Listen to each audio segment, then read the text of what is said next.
Strategy Battle gamers around the world, welcome to the GBHL podcast for a polished episode of Speak Friend and Question. That's right. Now, of course, when we have been managing to do Speak Friend and Question, we have been doing it live because it's much easier to do. As you can see, I am back in the Mines of Moria and I am joined by our champion of Gondor. It's Benjamin Bowles, everybody. How you doing, mate? Welcome to Speak Friend and Question. Now, you have been on YouTube with me before, haven't you? Yeah, a couple of times. Yeah, what have we done? Done a couple of battle reports. So we did the Rohan versus Gondor. Yep. We did the Eastlings versus Gondor. Yep. I think that's it. Is that about it? Yep, so we did that over on Hot Gates Gaming. Now, we were actually meeting up today to film a Hot Gates Gaming battle report, but I've had a few things going on this morning, so it's going to be quite difficult to fit that in, I think. So instead, we thought that we would treat you guys who watch the GBHL podcast to a Speak Friend and Question. Now, because we've done some live videos, this is going to be a little bit different, because, of course, we don't have any questions, really. I have looked back over some of the live videos where people have put comments afterwards and questions in the hope that Speak Friend and Question will be back on a weekly basis like this, which it might be. We'll just have to see. So we do have a couple of those questions, but generally we're going to just have a chat about the hobby. We're going to have a good catch up. Absolutely, yeah. It's a chance for us to see each other, isn't it, Ben? Absolutely. And which is very important because you've got an important role next year with me and with the largest, biggest Hobbit SBG event in the world, haven't you? What is your job and what is it for? So it's for Ardacon, and I'm the vendor coordinator. So it's sort of looking at who's going to be attending, who's going to have stands, sort of who's going to be helping us with prize support and the like. So yeah, really excited. Yeah, it's very exciting, and that's been one of the big differences going into this year is that I have an amazing team, including Ben, who have been doing various jobs which are going to make this just the best Hobbit SBG event that there has ever been. I mean, the hashtag was smooth last time, but this time it's going to be big and smooth. Because, I mean, Andreas and David Clubley, that's our... fantastic job. David Clubley is our UK and Ireland coordinator, like our home nations, GBHL coordinator, as it were, people who are involved in our league, and Andreas is our international coordinator. And the work that they're doing, it looks like we could sell out. Looks like it. At this rate. 228 strategy battle gaming players in one place. Can you believe it?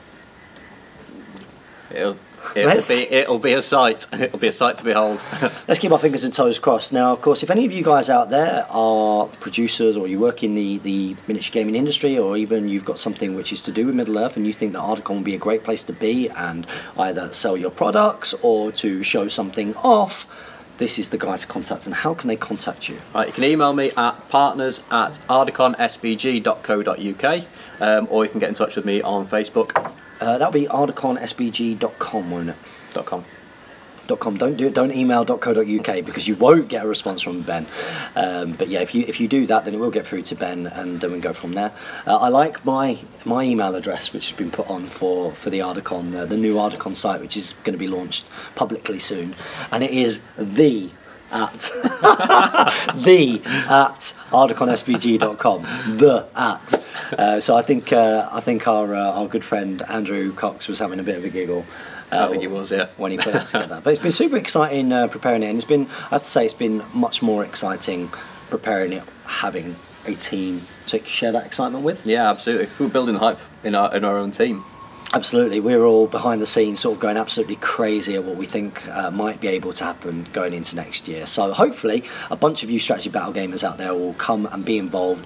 We've got confirmed dates. Of course, it's the 17th, 18th and 19th of August next year, so make sure you get those booked off. And it is, of course, going to be in Manchester again at the Mercure Piccadilly, and we've secured some great discounts once again, so it's pretty cheap to stay on site, and I would recommend that people do that. Yep.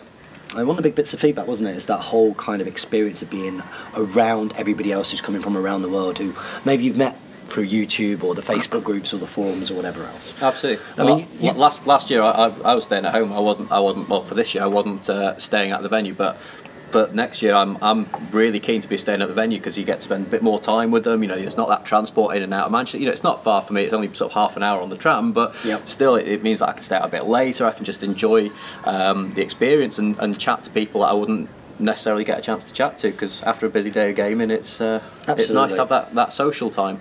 Absolutely, and it's one of the best things about that type of event, absolutely. And you're not the first person to say that in Manchester either. I think it was Tom Jennings. Tom Jennings, if you're watching this, you won the Dark Souls the board game competition over on Hot Gates Gaming to win yourself Dark Souls the board game. So you need to contact me so that I can give it to you, because it is currently living in one of my vans. I'm selling those soon. You know, I won't sell your Dark Souls game, but I am getting rid of my vans. So come and claim that. But Tom Jennings said that. He lives in Manchester, and he was like, do you know what, next time, it's kind of like the ultimate compliment to the atmosphere. He was, I'm going to get a room, because the rooms aren't massively expensive, especially when there's a couple of you together. Yeah. With the discounts, I mean, we cut off something like 40-50 quid per night from the tickets with the discounts, which is great. How much is it with a discount? So for a single room, it's £85 including bed and breakfast per night, and if you want a double room, it's £95 each. So including breakfast, it's £42.50 per night, which not bad. Not bad bargain. Well, yeah, I think so. I think so. Now, not everybody's going to be able to afford that, of course, but some of you will be able to, and hopefully you'll be able to come and be part of it. There's going to be tons going on, so very exciting. Now, of course, Ardacon was your first big tournament. Yeah. Your first big tournament. What did you think? Loved it. Absolutely loved it. The atmosphere was great. You know, the guys that I played against were really sort of patient with me, and you know, there was even a bit of coaching involved, which was absolutely fantastic.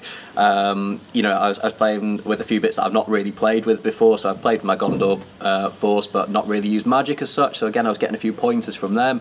I came up against a few armies that I've not played against before, which again was at quite a steep learning curve for me. But yeah, no, it was good. Really enjoyed it, and you know, the excitement and the buzz there was fantastic. It was all about the buzz. It was all about the buzz. No, I mean, that's one of the things that people can be quite worried about, isn't it? When you go to a tournament for the first time, it's worrying about what's the environment, what are the matchups going to feel like, what's going to be the dynamic between the person I'm playing, because does it, just in its very nature being a tournament, does that mean that people are going to be playing a particular way with me? And when you're new or you're learning or it's your first time going into that environment, you can be quite worried. I'm sure you'll agree, right? Yeah, absolutely. Yeah. Nervous about your first day, it was sort of a bit, you know, how involved do I get, and you know, how do I start sort of talking to people and things. But you know, once you start playing, you know, you start chatting, and it's absolutely. And we've got an incredible community that are happy to do that kind of guidance and teaching. You know, even people who are sort of going into that competitive tier, as it were, who are there to win it, which not everybody is. You know, a lot of people are there because they just want to use their models, and they want to just be around other people who like using their models they've been working on for months or weeks or whatever else. What was really nice was I played against a couple of guys that had you know, they'd only sort of just finished their army. It's the first time they'd played with it, so it's not as though that they were going there to try and win. Yeah. You know, they were, as you say, they were just proud of the models that they painted, and you know, some, you know, great conversions and things. So really nice to see that as well. Absolutely. No, it was brilliant. It was a great. I'm not blowing my own trumpet about the event, but it was really good, especially because I had all of those worries beforehand, of course, and it was nice to kind of see it come together and in comparison to 2016, actually get to enjoy it a little bit and be relaxed as I walked around. Of course, I had a great team on the day with Dan Entwistle and Sam Page. We had the legendary PMG, who you might remember from some of the who will, if you meet him, tell you at least 5 times that he taught me to play SBG. He told me that. Probably. He's like, oh yeah, I taught him how to play strategy battle game. He's such a good guy. I mean, he saved the event. The raffle did very well. You won the raffle. I did, yeah. Woo! You won the raffle. Great from my point of view, because I didn't have to post out a sword.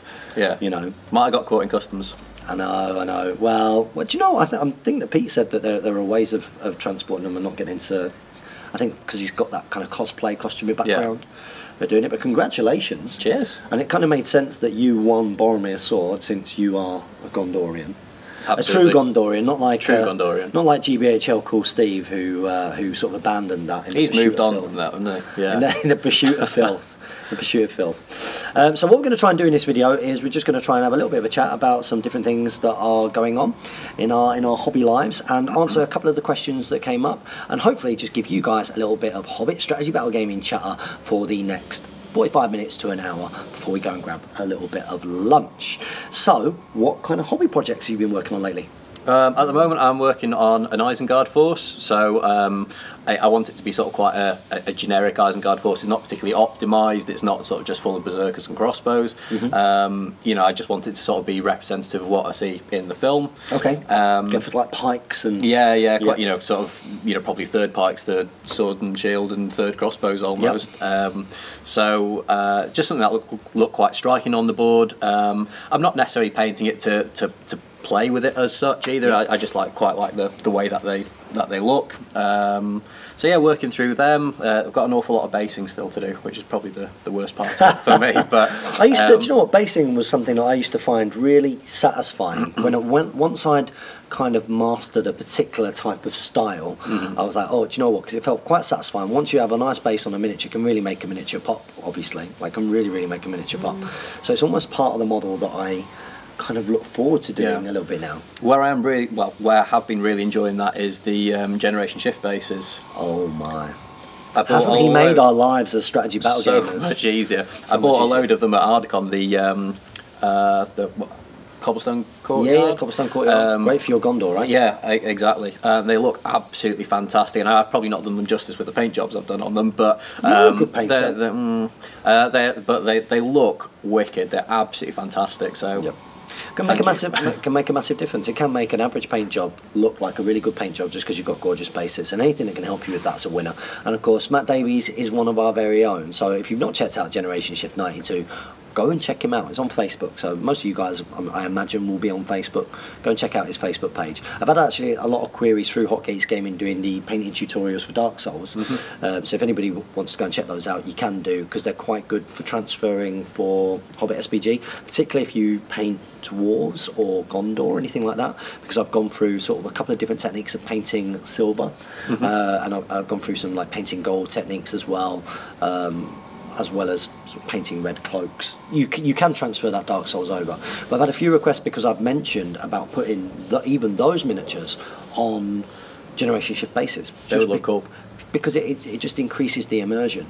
I think in the last battle report I did on Hotgates Gaming versus Lucas, did you watch that? I did, yeah. That was savage. No spoilers. No spoilers. If you want to go and see a very entertaining battle report with two gorgeous armies, Lucas with his purple Galadrim, and then my new Uruk Scout army, which I bought off Jay Finnegan, who bought it off George Perkins. Love that army, beautiful. Then go and check that out, because it's a cracking match report. It's got so much good feedback. There's lots very entertaining to watch. It's an entertaining report. One of the few drawbacks of that video is that my Galadriel, which I recently painted, which I was very proud of. She's a model that lends herself. Looks to a nice good. paint Looks job. really good. She's beautiful. She is. She's a gorgeous model. One of my favourite. Definitely one of my favourite Finecast miniatures. Maybe that's a really nice set, that, isn't it? Is it beautiful. What set is it? You got the White Council. The White Council. Yeah, that's the one. Yeah.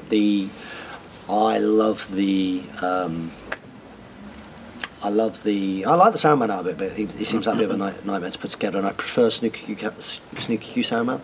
Well, that's not from that one, sorry, that other Saruman's more of a static one. It's the Gandalf I love from the White Council. So. Yeah. So much like his hair and his face. Sort of dishevelled look, sort of like a bit, yeah. That's a really, and even the Elrond sort of without armour and everything is quite a nice pose. But yeah, the Galadriel that's by far one of my favourite Galadriel poses, and it was a beautiful, gorgeous miniature to paint. So if you're into painting, you're not painting that miniature, it lends itself to a nice paint job. And unfortunately, I had to put that down, lend it to Lucas, and it's not been based. And the reason why it's not been based is that model needs to be on a Generation Shift base, on the dungeon bases. Yeah, definitely. So that it is like being in Dol Guldur. I think it's got to be on one of those. Yeah, still got like a sore thumb on that as well. Well, it does. That's the thing. If you don't have based miniatures, we have rules when filming battle reports, whether it's here on the GBHL podcast or in Hotgates Gaming. You know, unless you go right back to some of the beginning, battle reports when we were kind of not necessarily desperate for opponents and the like, or even when we were starting out, it wasn't as big a thing. But we kind of made it a thing that we always wanted painted armies and fully based armies where possible. That's kind of what made me sort of finish my Gondor Force and actually like paint all the bases and get the bases finished. So, because I wanted to sort of. Well, we were doing that Easterling. Yeah, and I rushed to sort of finish them all for that. So that was a great game. That was a really good, really good game between two armies. I think that. We've been very lucky, I think, on Hotgates Gaming recently with a lot of the Lord of the Rings sort of matchups. I just think that they've been really entertaining, different kind of reports. I've been quite lucky with the opponents that I've had. and the like. So so do go and check those out. Do go and check those up. So what else are you working on hobby-wise, apart from basically you've just got the Uruk-hai? Isengard.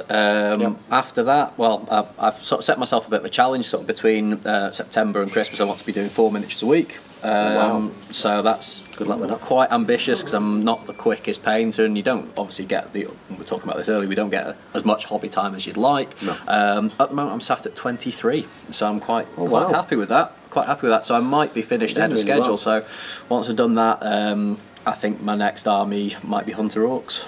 Oh wow, okay. And that's what we were actually going to be filming today. We were going to be doing a Hunter Orcs versus some form of Rivendell. That was what I was looking at, like some form of either High Elves or High Elf Heroes or maybe the Rivendell Knights or the like. I wasn't really sure, but because we've overrun, not able to do that. But we will try and get that report out to you soon. So if that's something that you'd like to see, get in the comments below and let us know. Because I would like to be a little bit more regular with Speak Friend and Question again. I do like talking to you all. It is good fun. I think that working on an Uruk-hai army is a good shout. I think that a good standard Uruk-hai army looks great on the battlefield. And it's one of those armies that have stood the test of time as well. Yeah. They're still competitive. You still see them sort of high up in tournaments and stuff, strong. don't you? So they're very, very, very strong. I mean, strength 4 is still very relevant. Fight 4. Fight 4, very, very relevant. Captains as well. lots of option for defense 6. The captains are good, but even if you take in the named heroes, I know that the defense isn't necessarily great, but you can get a lot of might in there. Yeah. Brasku, 2 crossbow shots per turn, fantastic. Absolutely. All of it is it's stood the test of time. I mean, there is very much there's a definite kind of way of building an Isengard, or a couple of ways of building an Isengard force, and it is that kind of, it's one of those armies that fits that whole third rule almost perfectly, doesn't it? That idea of you probably take a third crossbows when you can. Yeah, definitely. You probably take a third crossbows. You probably, if you Damien very much believes that then the other 2/3 really, you can just go for it with your elites. I guess the argument is it worth having? What numbers versus? Well, yeah. If you think about if you could get an Uruk-hai with a shield, just a standard Uruk-hai warrior with a shield is 10 points. 11, 10 points. 10 points, I think. Yeah, 10 points. Yeah. Yeah, I think they're 9 points. 9 points standard, and then yeah, so 10 points. So it's the argument of would you prefer to have 2 berserkers or 3 Uruk-hai warriors? You probably want 2. You probably do want 2 berserkers. Because you've got 4 attacks. You get more attacks. You get more attacks. You get higher courage, and you still defend 6. Like, sure, you can't shield. You're just going to go through stuff, but. Well, we'll come on to it a bit later with the Throne of Skulls, but obviously down when you're not taking courage tests till 66%. Yeah, I think. Well, it's probably good. Yeah, it's probably a good shout to later on in this video. We'll talk about the upcoming Throne of Skulls event and maybe a couple of the other events that are coming up, because of course we don't have a bunch of questions to respond to. But again, if you watch the report versus Lucas, we actually did use the Throne of Skulls army bonuses, so it gives you an opportunity to see, whether that is a powerful, army bonus or not. What do you guys think? So my hobby desk at the moment, which I'm not getting to visit anywhere near as much as I'd like. I'm trying to, from a Lord of the Rings strategy battle gaming point of view, finish off some Warriors of Erebor, which were unboxed here on this very channel about 3 or 4 years ago. A long time ago. I've been putting pictures up. They're looking good though. They're getting there, yeah, they're getting there. I've done a lot of work. So for a long time I was waiting. Obviously these guys had their hands cut off for Corsair Reavers, for Middle-earth's deadliest warbands. For those of you that think I'm an absolute cheesebag, I have used them more recently. Yeah, I played against that. Yeah, you have. Yeah. How did you find it? It's horrible. Pretty grim. Yeah, we had like a little Manchester tournament. Yeah, we did. Yeah, it was about 12 people, 15 people. Yeah, it was good. It was good. A nice little gathering. We should do a little bit more of that. But yeah, I took the sword hands off, the axe hands off them for Corsair Reaver conversions, and I've been waiting for a long period of time to try and get some like dwarf swords made up, green stuffed up or whatever by Dave Fredericks of Shadow and Flame, who of course is channel sponsor, and he very kindly he actually got some done for me for Ardacon 2016, and then they went walkabouts, and I got absolutely no idea. Like, I was like, thank you, went in my pocket, got no idea what happened to them. Absolutely, I was devastated. So when he managed to make me some more, I could not have been more grateful. So I got those put together, got them drilled on, glued on, and the like. They look great with the swords. They do look awesome. They look so good. Really, with the really swords. cool. They look unique, which is what I love about them. You know, where's the sword from originally? I think that the sword, well, it's based on. It's based on the. Is it Thorin's sword? Young Thorin's sword, or maybe young Thorin's sword, or Balin's sword mace. It's that kind of style, isn't it? Yeah, like almost macy sort of looking style. Quite absolutely. It's got that dwarven kind of point in it, which is what I wanted. I didn't just want them to have like a Gondor sword or whatever, which I could have done myself. So Dave Fredericks did a bit of work. You know, always, if you need any kind of green stuffing doing or the like, he's a great person to go to because he can really help you out on the hobby front. And he certainly did for me. So I've been working on those, and I think they just need their material, so they're cloth painted, and their beards, and their weapon shafts, the wood. They just need that doing, and then those guys are going to be done. And then of course I'll need the heroes for them as well. So that's on my painting desk at the moment. And then I do have a Rohan commission, which I need to really start working on, like really get some work done with it. So I'm probably going to paint that alongside some of my own Rohirrim heroes. Got left to paint? Yeah, so I need to paint. I need to paint Theoden. I want to paint my Gamling. Again, Shadow and Flame made me a gorgeous Rohan Royal Guard with Bannerfoot and mounted, which I need to finish painting.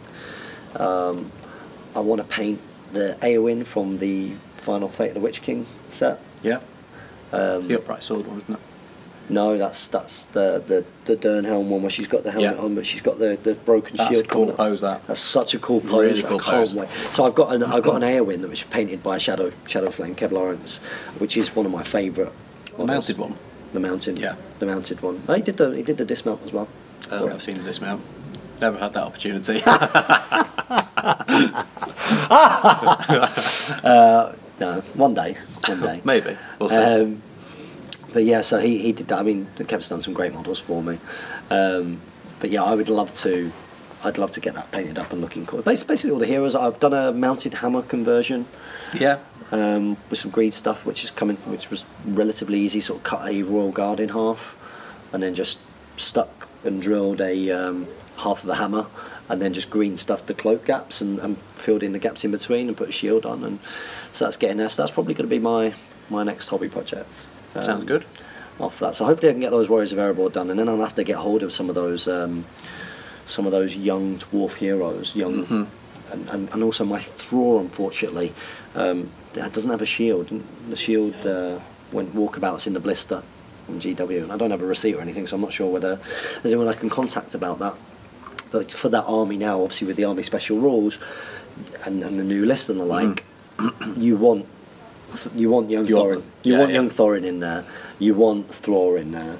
You know, I think that they're going to be a good shout in that army. But for the time being, I'm also painting up one of my favourite models in the range, which is the Warrior of Erebor Captain.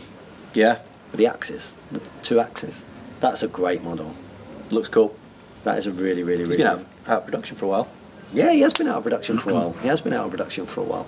But of course, I want to be able to use the army special rules where I can with that. Of course, you can ally them in, but you can do the cool army bonus stuff, which is a nice segue. Not that we are that show. Great to have the return of the Palantir, by the way. Inspiring and motivating this very video. Can't let that Palantir number of episodes get too close to the Speak Friend in question. That would be. How many Speak Friends in questions are there? So I think that we've done 100. They've got a way to go yet then. Yeah, they've got a way to go yet, but they could catch up very easily with how not prolific we've been with Speak Pen and Question. So I think we've done over 150 Speak Pen and Questions now. I think this might be Speak Pen and Question 153 or something, including the live ones, maybe. Comment below, let me know. Well, I'll know by the time. I'll know by the time I get this up because I'll be looking back for it. I've been really enjoying those though. Really enjoying them. Really what was it, 6 months break that they've been on? Yeah, absolutely. And now that it's back, just absolutely loving it. Yeah. Loving it. Palantir is a great show. the wonderful thing about these types of shows, so it's great doing battle reports. I love doing battle reports. It's a personal thing. I get to play the game. I get to see the game in a little bit of a different way. I get to edit and create and use part of me which I haven't really used since secondary school. You know what I mean? Like as a skill. So that kind of looking at angles and how to do things. Creative side. Yeah, that creative side. You get a bit of that with your hobbying, of course, but that kind of creative element. But of course, it's great if you can, whack this on when you're painting, or whack the Palantir on, or you've got it on like you listen to it like a podcast, don't you? Yeah. Listen to it in the car while I'm driving. Probably miss some of the sort of comedy stuff that they do, but it's I get the gist of it. But no, really enjoying it. I'm the same. Any talk showy kind of thing like that, I'll listen to like in a bath or whatever. Not to put too much of a scary image out there, but that tends to be the only time that I get to myself where I'll be able to actually listen to that, which does result in some long baths sometimes. I think they had like an hour and 45-minute episode like last time. Getting a bit wrinkly before. Absolutely. But no, really good to have the show back, and of course the first one back. They were discussing Ardacon. They had some very nice things to say about it, which is good, and it's going to be great having those guys back next year. They were a big part of the event this year. We got them to do a seminar, which was superb. I missed that, unfortunately. Oh, did you? Yeah. Oh, gutted. But next year? I found it really interesting. So I was lucky enough that me, Damien, a couple of others, it was me, Damien, Tom, and Tom's friend Christopher, we stayed up in the hotel bar past the time that everybody else had kind of gone to bed, so it was quite late. And Damien kind of went through his presentation with me, which was brilliant. I said I'm going to be busy tomorrow anyway, so if we'll go through it.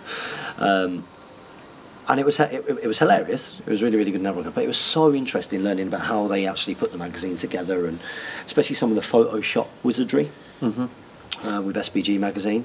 So I mean, if any of you guys don't have physical copies of SBG magazine, it's a huge undertaking for them.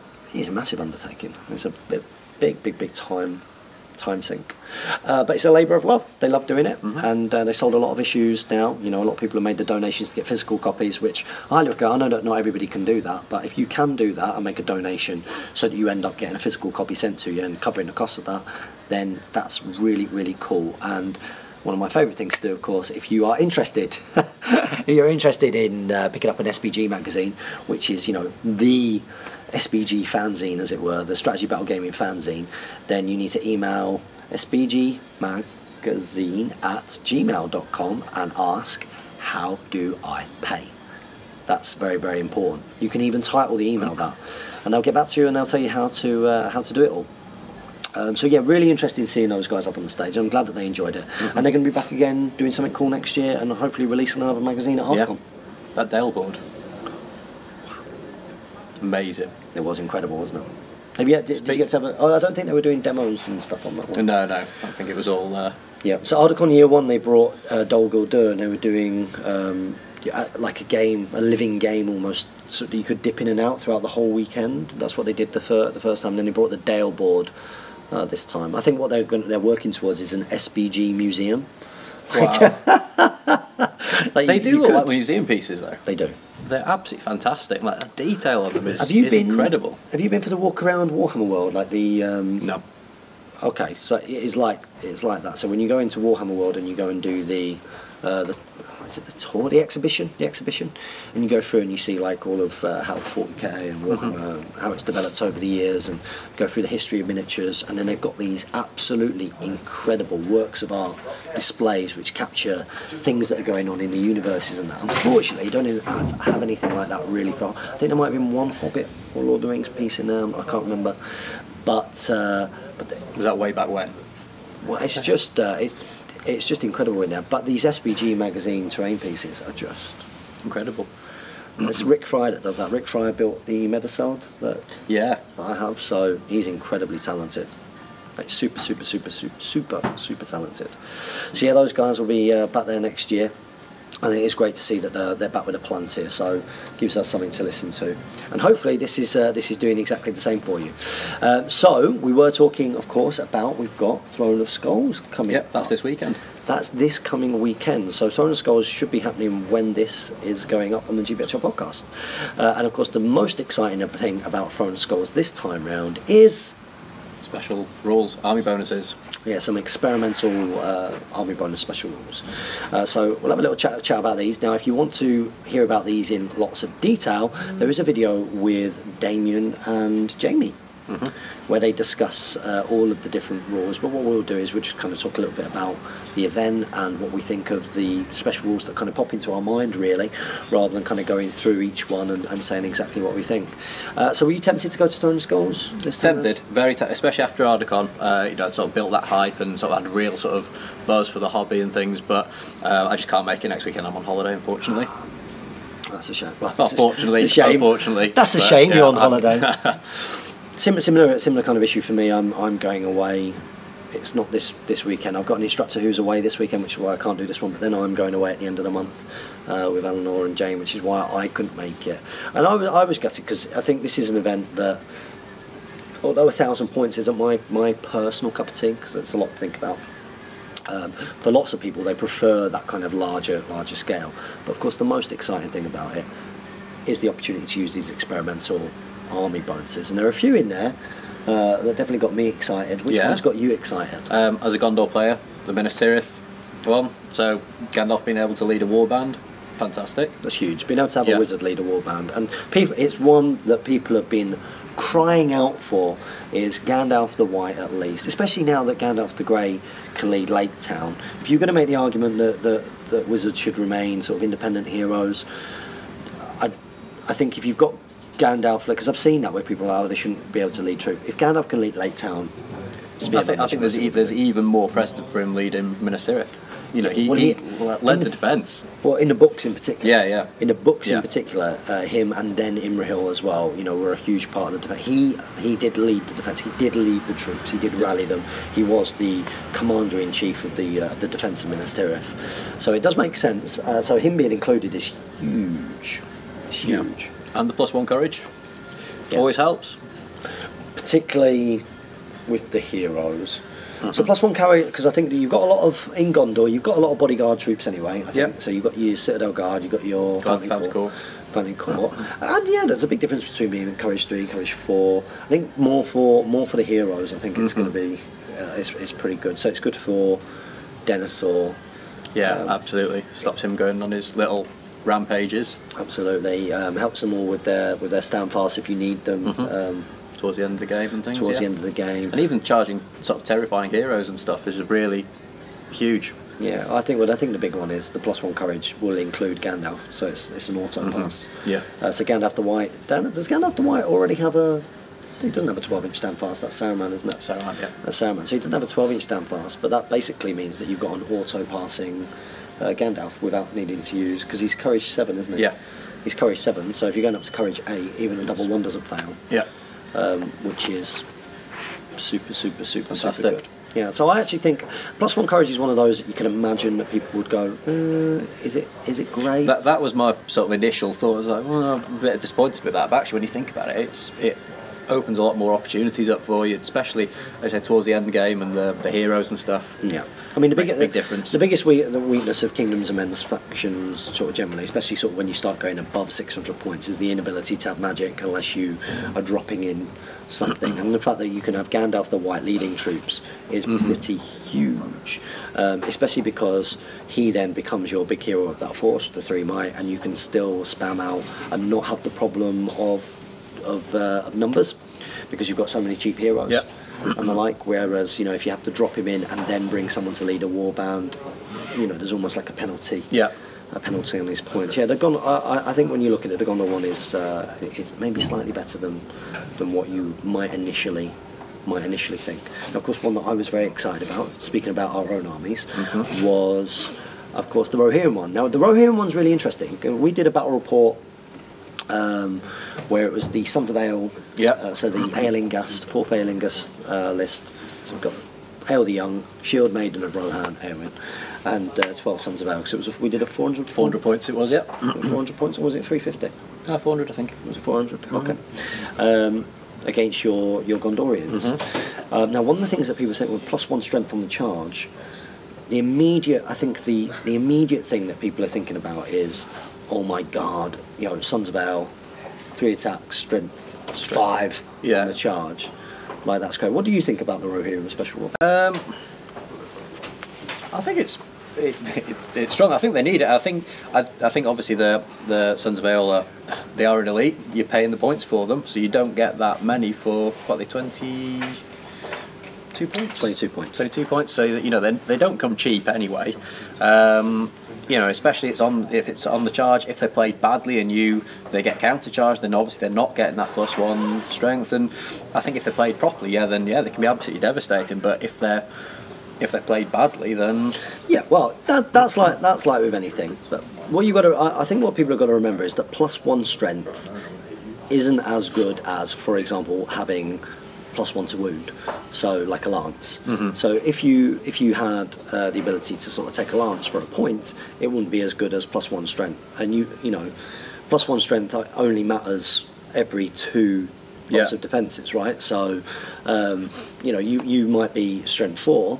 And if you go up to strength 5 versus your defense 6, it's not making a difference for them. So actually, it's not as good as having a lance. I don't think the thing that the Rohirrim struggle with particularly is the killing on the charge. No. But I understand why you might do a +1 strength type of rule for when they charge, because I think that what army special rules have got to kind of do is kind of tie everything in with either the movies or the books. And I think the thing that people are always maybe disappointed about if they start playing Rohan for the first time and they're new to the game is that the Rohirrim aren't supposed to be played like how you see them in the Pelennor, you know, where they just charge in and kind of plough through. +1 strength can enable you to do that, and where it really enables you to do that is what it does for the heroes, particularly people like Eowyn, who, you know, Eowyn is a fantastic hero. People look at her and they go, she's only strength 3 and she's 30 points. She's cheap. She's cheap. Kitted out, she's 46 points without throwing spear. That's how I look at her. Yeah. You know, I think she's 30 points, and you got 6 points for the horse. You only pay 6 points for the horse, and then you got 5 points, So she's strength 3. She's only strength 3, but then her going to strength 4 is a big deal, because then you can actually then rely on her with something else to do a heroic combat. Yeah. And it's your hero. It's your heroes doing their heroic combats, I think, is the key one. So you are enabling to get that kind of boom kind of movement. But you know, you've got so much access to axes and the like in the Rohirrim. Yeah. That +1 strength. Don't get me wrong; it means that you can go higher. But if you need to go more strength, you can generally do that with the Rohirrim anyway. And if you're winning the fights, you tend to kill anyway because you're knocking down. I suppose you don't necessarily need to use that piercing strike now. So actually, you're not. That's I suppose another. This was going to be the big point that I was going to make from a thematic point of view, as it were. It's the basic rider of Rohan or Westfold Red Shield. Westfold Red Shield probably, but as things stand, it's the basic rider of Rohan charging against Uruk-hai shields. Okay, at defense 6. So that's strength 4, defense 6, which is so common in the game. Actually, a normal basic rider of Rohan charging against that gets a huge buff for having a +1 strength, because you're not having to sacrifice your defense to guarantee your opponent needing a 4 instead of a 5. They're going to still need 5s to wound you, and you're leveling things up because all of a sudden you will need 5s to hit them, but you're going to get more dice when they knock down. So it actually levels that playing field, which is quite thematic, because then it does tie in with how you see the Rohirrim in the Two Towers and what they're able to do to the Uruk-hai. Whereas if you play that in strategy battle game, it doesn't necessarily. Uruk-hai are a terrible matchup for Rohan. Whereas, you know, that +1 strength means that actually it's a bit leveled. If anything, with strength 3 really. Yeah, it means that they're going to need 5s, not 4s, to wound your defense 5 basic riders. So yeah, I really like that one.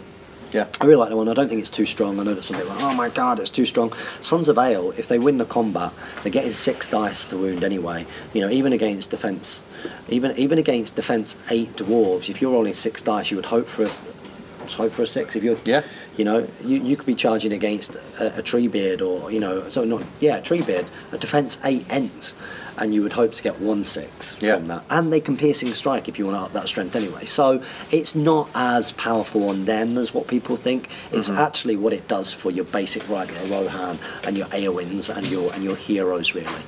So I actually like that one. I think it's thematic.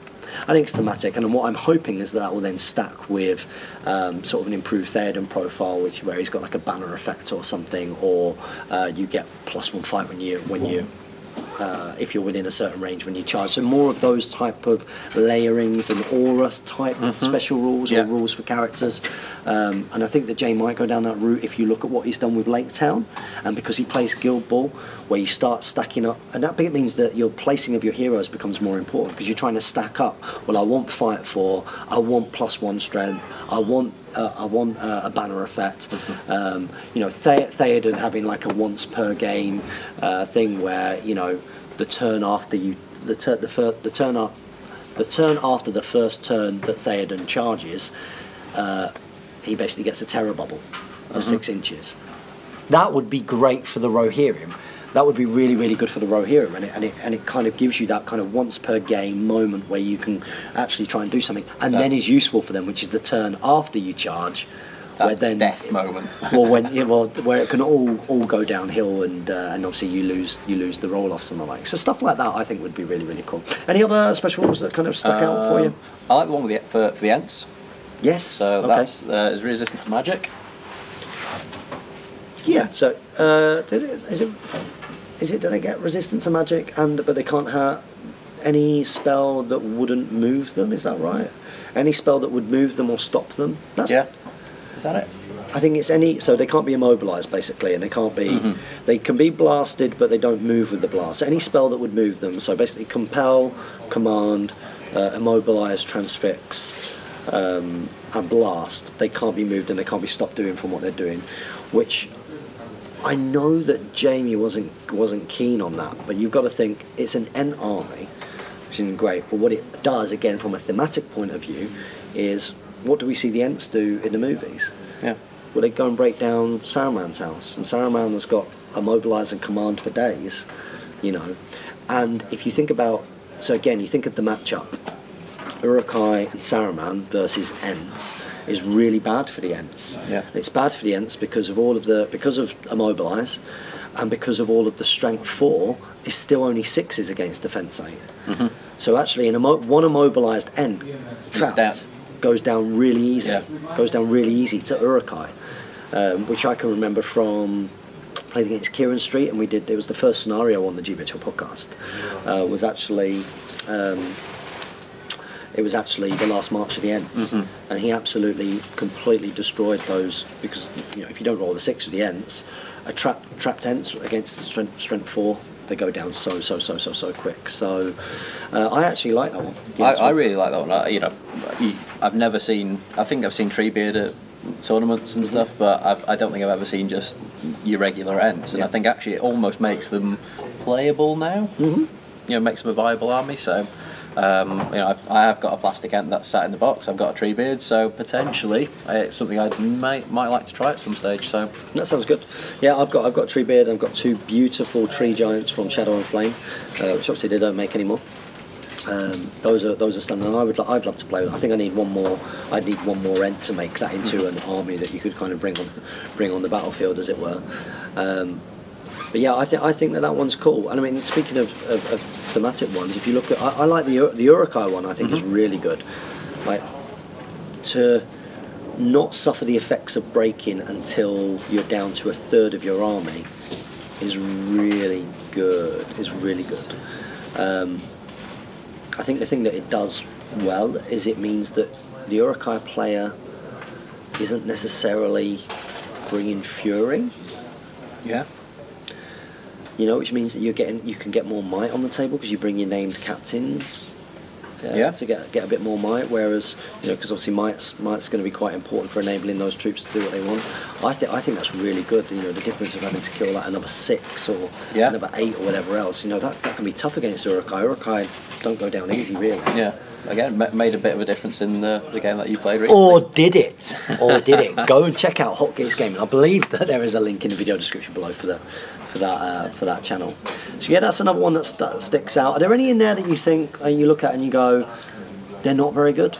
Numenor. +1 courage. Yeah. I know we've talked about the +1 courage and things, but having no other buffs, and considering how powerful Numenor meant to be in the books, and just in the lore and things, I would have expected something maybe a little bit stronger there. Yeah, I mean, +1 courage. I like the way that would then be consistent with Gondor, a rule that Gondor would get. But I would agree that I think it's pretty clear that Numenor is a faction that needs some form of expansion or something going on for it to update what's going on with it, really.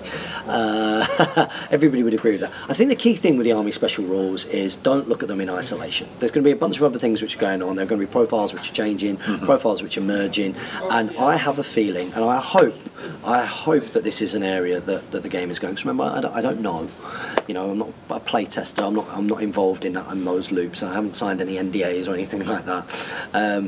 I would hope that the game, because it is a game of heroes, but I think that one way you can make the heroes even more important in the game is having more ways that they buff troops, not just through your list building. So at the moment, of course, you can have you pay an extra point for a Westfold Red Shield. I like the idea of auras and effects that happen after heroes do things that make the heroes more important.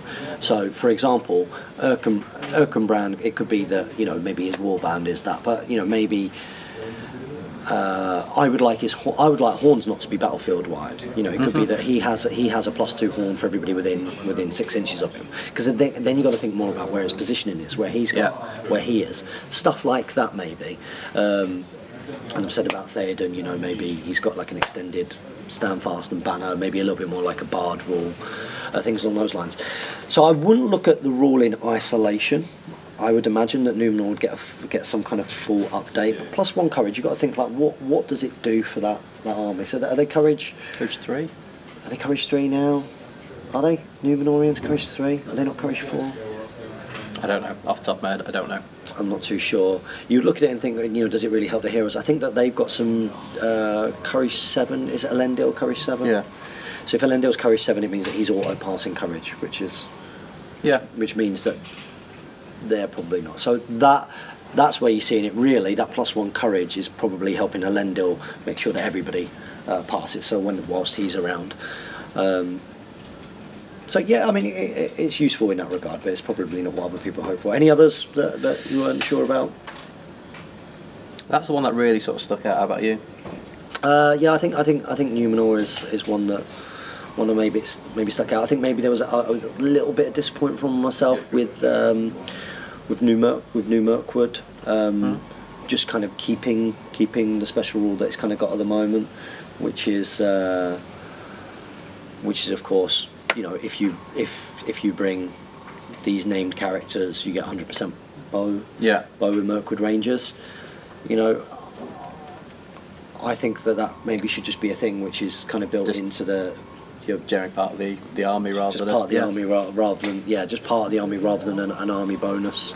But that's maybe one that raised my eyebrows. What about ones that you think are maybe going on the other end of the scale, like really, really powerful? I think the Grey Company. Because I think Jamie worked out how many bows you were going to get in there, and it was working out as a lot of shots per turn. Yeah. And they might only be strength 2 bows, but you fire enough, some of them are going to stick. You are going to be rolling a certain percentage of 6s in there, and you're going to be taking a lot of people out per turn. I think that you have to, if you're going to do something like that, you have to find ways of sort of inputting some form of tax to prevent the game. Because remember, these are basic. The warband rules are now a basic mechanic of our army building, and you have to. look back at the history of SBG and go, okay, so why were they brought in? And they were brought in to prevent those types of armies. I remember when that... Is that when you played? Yeah, that's when I used to play, and you know, I just remember it'd just be, you know, everything would be a horde, wouldn't it? You know, it was. You I don't remember it. You know, you wouldn't get that many heroes and things. It would just be a huge horde army, and I think that there is more. The game is more dynamic now. I think, you know, sort of you bring in less models to the table because obviously you have to bring those heroes. And this is where it's a game of heroes, right? Yeah. You know, which I don't feel like it was before. Now I didn't used to play in a competitive sort of environment or anything, but I did used to play with friends. But you know, it was always kind of the horde armies and things that always seemed to do better. When you try to take a few heroes, they never seem to do that well because they're just so easy to tie up. Yeah. You know, and I just think it's a very sort of different game, and I think, you know, that will potentially change again to some extent in the future. Yeah, I completely agree with you. I mean, Jamie always talks about you know, the old Wood Elf armies. That's what he uses. He's like, you know, you just get along the back of the board. There was no move and shoot penalty at the time, so you wouldn't even need to be at the back of the board.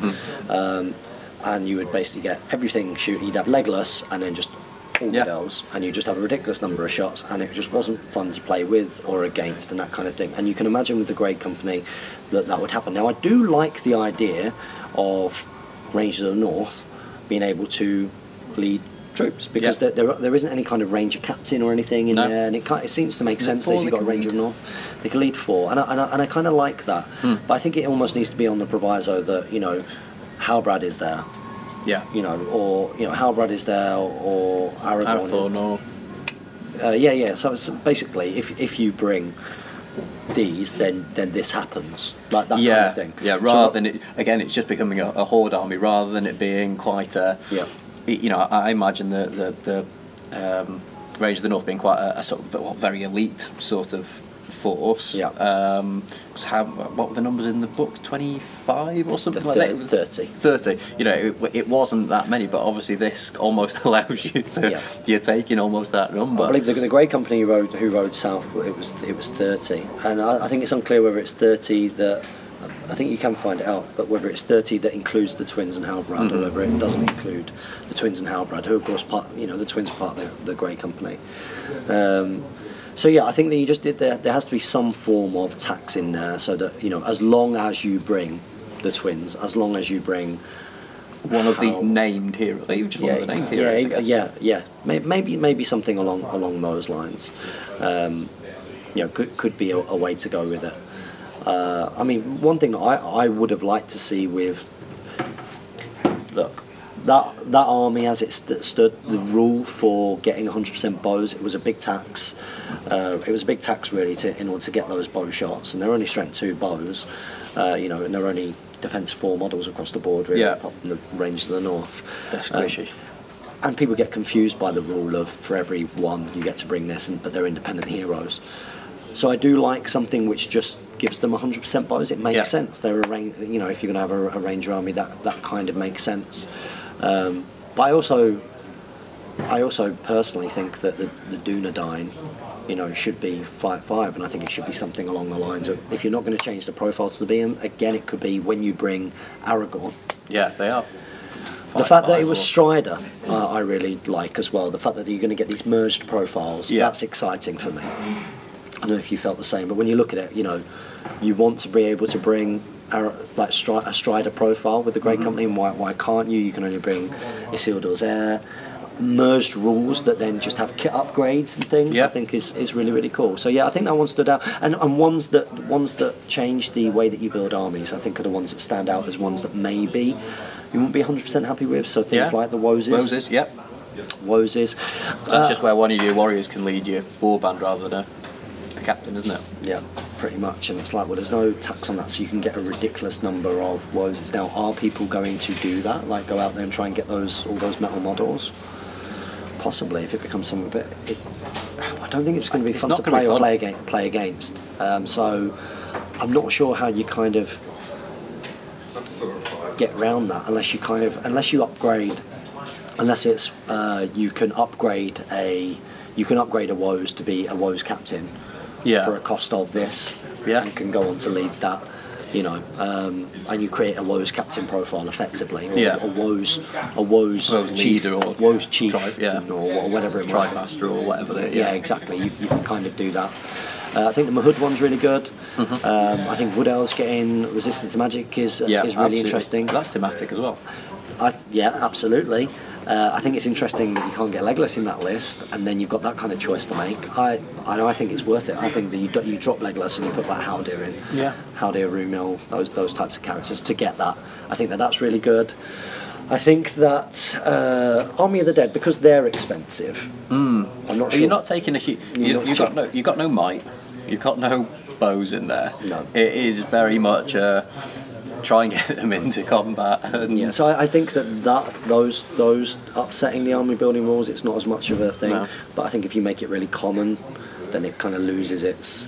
It loses its power. I think it's a good thing for the army. That if somebody said they're going to do this to the Army of the Dead and not really of anything else, I'd be like, no, that's really good. That's cool, because they're expensive. They're not competitive particularly, and that would then enable you to have an Army of the Dead because there's no Army of the Dead captain. So yeah, we shall see. We shall see. There's a few good ones in. I'm looking forward to hearing the feedback of everybody who goes to Throne of Skulls.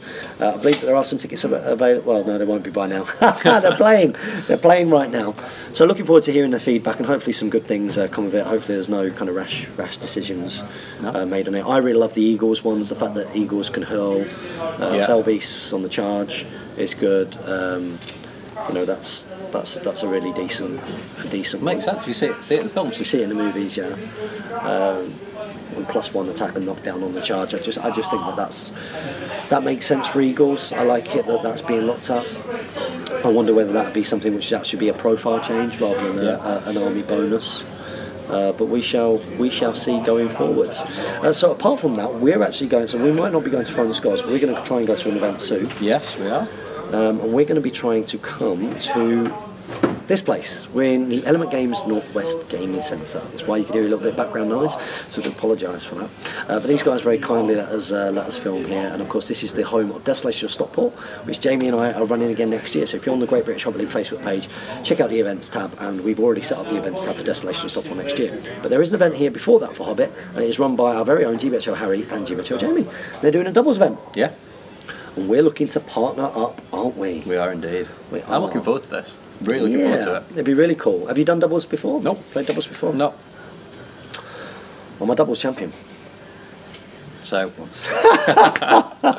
I've only been in one doubles event, and I won it, so I'm definitely a doubles champion. Just undefeated basically. So no, I think did we lose a game over that weekend?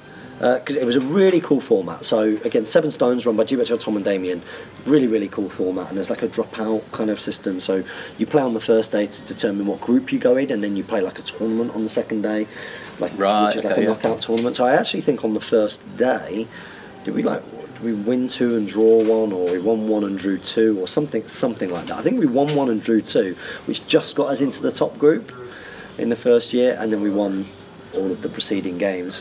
To obviously go on and take the title. Now we actually took something which is similar to what me and you might be planning. Yeah. Depends what we're doing. So what's the points for this doubles? What is that? Is it 450 points each? Well, yeah, 450 points each, I believe. Off the top of my head. 450 points each, and is it from a single list? Is that right? Yeah, each of us can have from a single list. Yeah, that's right. And it can't be the same list. I think it can be from the same list. Yeah, okie dokie. And do you know what scenarios there are for this one? I haven't had a look. No, I did have a look, and I think that I think it's random.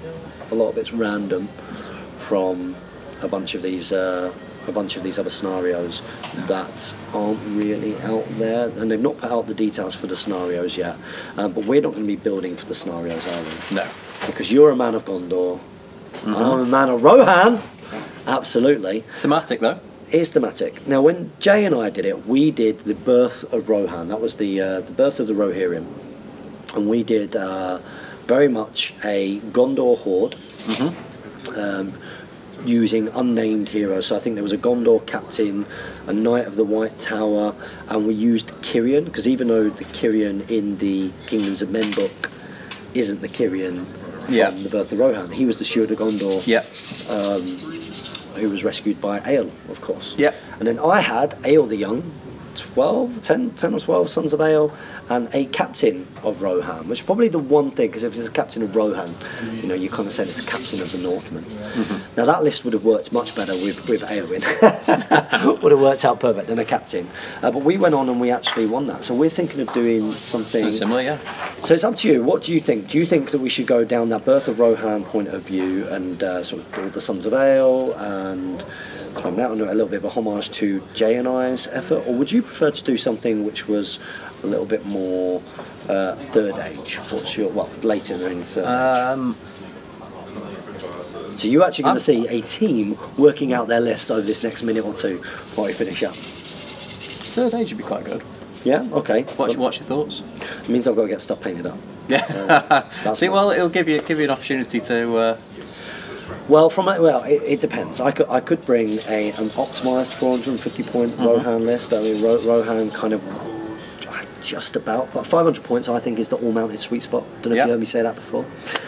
Probably. I think 500 points is, but I think that you could do it at 450. But I would be, if I was optimising it, I would be bringing Ale, I would be bringing Eowyn, and I would be bringing Erkenbrand. Okay. And I'd probably be dropping, I'd probably drop my Outriders. Okay, to make it 450. And then I imagine you would do something similar to the bat rep before and spam so quite sort of a lot of troops, potentially some Rangers, potentially some Citadel Guard. It's up to you really. I mean, we could go down a theme route, and I mean your army would be themed for it anyway. But I could try and get like my Theoden painted, and I could try and get Gamling with Banner and Merry as well, and do the charge. But that would require me to get things painted, and it would not be anywhere near as good. I could do Peregrine, Beregond, that sort of. You could get Peregrine in there if you can get. Have you got him? Yeah. Have you got him painted? Not painted, no. How much? So he's 20 points. So, I mean, you literally just pop him in, and what would you upgrade? What would you get in there? Do you know? I'd have to have a look. I'd have to play around the list. Let's see what these guys say. You know, yeah. I'm pretty sure that they'll want us to go through for the theme. Well, we might not do that. We might just want to go and try and win. Yeah, just try and win filth. Something. Well, it won't be filth, but it'll be optimised. So it's whether do we optimise it. So if I was optimising my Rohirrim, of course, I have certain rules, which is I try and take about 50% Westfold Great Shields with Erkenbrand, which is obviously a no-brainer. Eowyn, you take Ale rather than Eomer in that regard. I mean, that's kind of the route that you go down. I could try and do 450 points all hero Rohirrim. Yeah. You could go down that route, and you could have Eomer Knight of the Pelennor, Ale. Is Gamling dead by that point? Is Gamling dead on the Pelennor? Dead by the Pelennor? He leads on the charges, doesn't he? I can't remember. Grimbold does. Grimbold does, but Grimbold doesn't have a horse, so he's not going. No. A Grimbold with a horse would be a great thing, by the way, and the ability to use two-handed on his horse would sort him right out, just as a note. Why did that never happen? I don't know. I think he's supposed to, in Games Workshop's fluff for Grimbold, he's meant to be more like Dunlanding-esque. Yeah. Which is why he's kind of like leading foot troops, but so quite strong and sort of quite burly, and yeah. So I guess for us to decide is whether we go for what Jay and I did and do like a Birth of the Northmen list, and go for Ale and loads of Sons of Ale, and then Tyrion and Captain of the White Tower, Captains of Gondor, that kind of route, or whether we go for a theme or like the Charge of the Pelennor, or like the Pelennor kind of theme, which we could do, which would require me to do a bit of painting. I'm not sure whether I get time to do that, but we'll see. Or whether we optimise it up. What do you need to paint? I would need to paint Theoden. I'd need to paint Theoden, and I would need to paint Merry. I'd need to paint Merry, but Merry wouldn't be on a pony. No. So I mean, he'd be foot slogging, unless you just pretended and just stuck him on the back of Veilwind's base or something along those lines. I don't know. Let's see what these guys say. So what we're going to do to wrap up, because we are on an hour now. It's an hour of chat. This is what this has been about, a bit of SBG chat. And remember, do comment on this video. We want you to comment on this video, because whether we do a live speed painting question next time or whether we do it in this kind of format, we will need questions to answer. So any questions that you have for this channel, make sure you pop them below. And you could ask questions about Ardacon, because we're going to have a lot to say about that. You could ask questions about SBG, getting started, special rules, other upcoming events. Of course, there is the Scouring of Stirlingshire, which is a great event up in Scotland, Stirling, unsurprisingly. They do a superb job every year, and they got record numbers last time for themselves, and they're hoping to beat that again this time. And that's the weekend of my birthday, so I can't go. That's the 7th and 8th of October. But I would recommend people go and check that event out if you do get a chance. And of course, you can check out the Great British Hobbit League page for all of the various events which are coming up over the course of this year. So we've got a couple of questions. Let's have a look and see if there are any on there which are... So what's that top one there? Hi there, this is from Flaming CB Gamer. Hi there, I'm really looking for tournaments near Nottingham. If you can consider Ardacon being held at the heart of Warhammer, somewhere in Nottingham, that would be amazing. Also, if ever you pop up to Warhammer World, it would be amazing to have a game with one of you guys. That'd be amazing. Well, if you're interested in organising a game with us at any point, you know, we do have to make trips to Warhammer World for various reasons.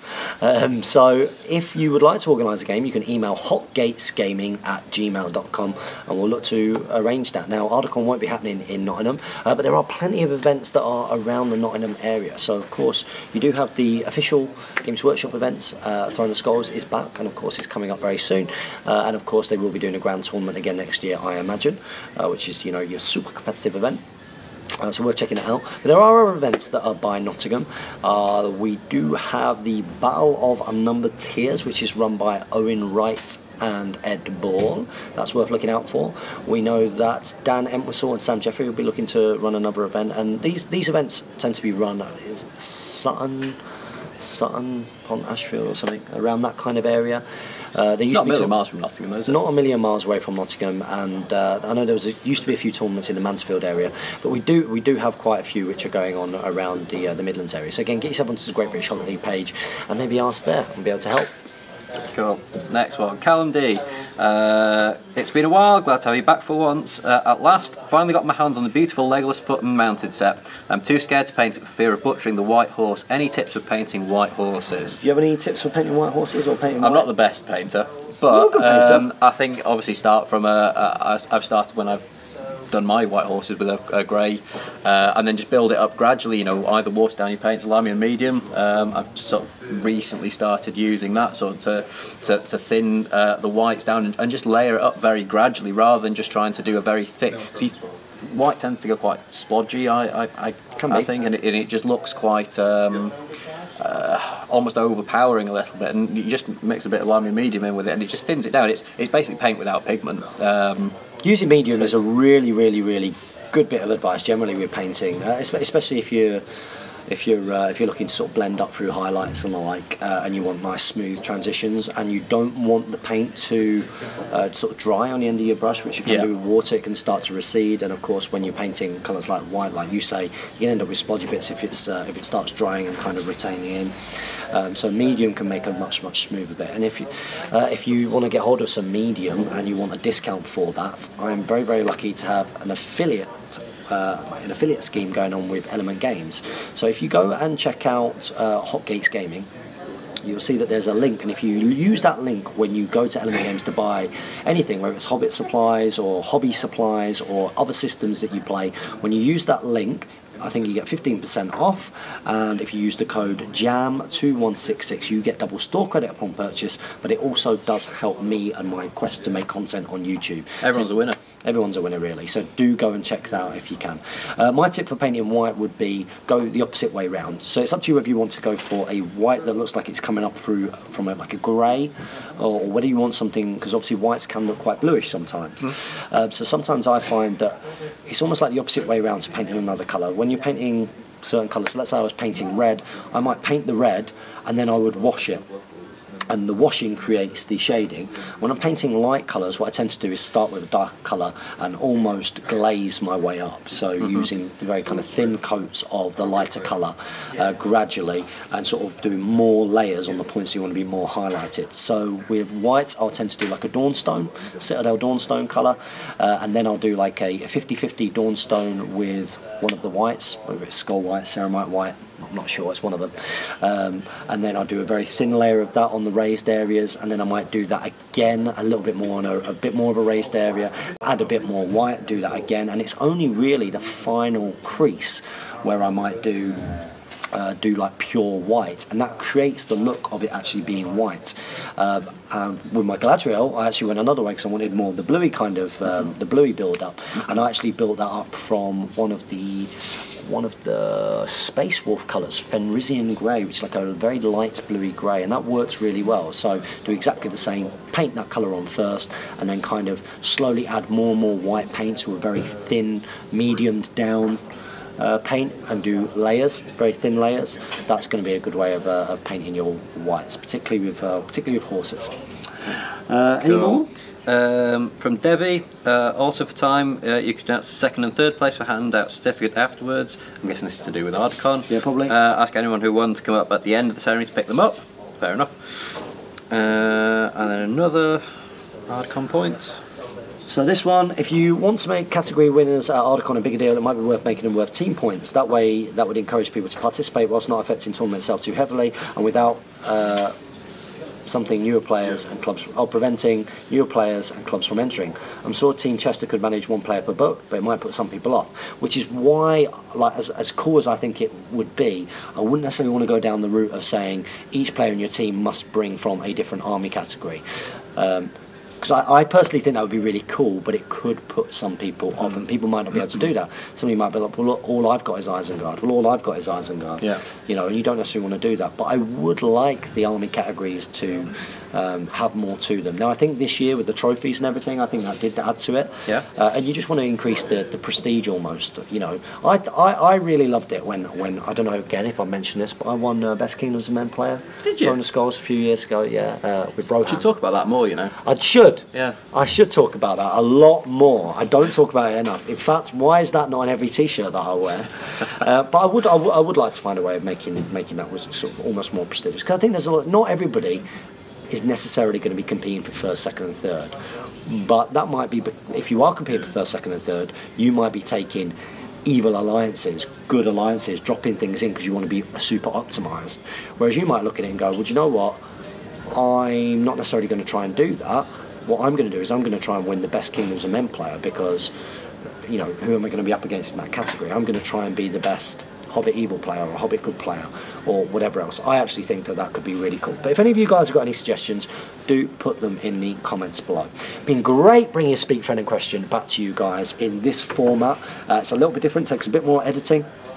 Of course, do put the Minds of Moria in the background and light to make sure that we're not too fuzzy. We might be, I never know until I actually apply the King effect afterwards. And it's been great having you here. Thank you very much for having me. Have you enjoyed? Have you enjoyed speaking to the strategy battle gamers around the world? Loved it. I hope I've touched some hearts, some minds. Maybe. Let me know in the comments if I have. Absolutely. I'm sure that we'd like to see Ben back, because obviously we're going to be having to try and meet reasonably regularly because of our Ardcon plans. And you are just in Manchester, so there's a chance that we might see Ben in a few more Speak Friend and Questions going forward, whether it's in the live format or in this kind of more edited, polished format. So, do you know the sign off for the Great British? I don't. I'm going to have to learn it. Prospective host potential. Potentially, we shall see. Don't forget, I've not done this for a long time, so I will probably step up. Don't forget to comment, like, share and subscribe. Support your Hobbit hosts by checking the links in the video description below. Like our Facebook page, follow us on Twitter. Support your Hobbit hobby, and happy strategy battle gaming. Nailed it.